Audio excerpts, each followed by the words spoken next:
Zvakaoma zvinoitika. Aya, vamwe baba so vaita zvechihure.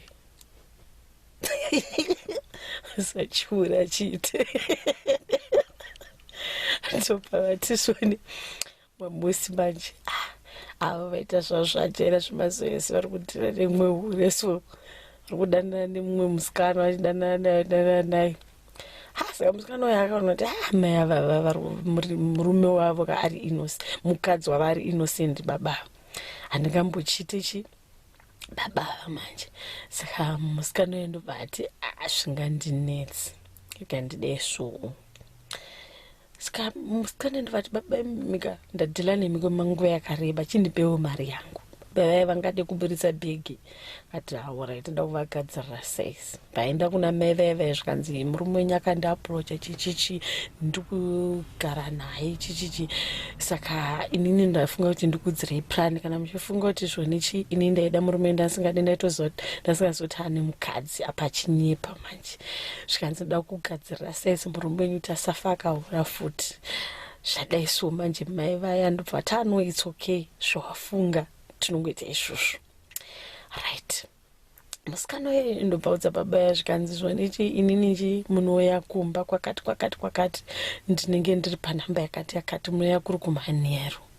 Sokuti nhasi handindisiri kwandinombogara. Zvikanzi alright iripo. Baba yavaenda kubasa. Vakubva kubasa paya vasvika vavhanoka padhoo. Iye ndobva afonera baba zvikanzi musaya nekudhoo because landlord shamwari yangu aripo saka munoita sei munoya nekuhwindo.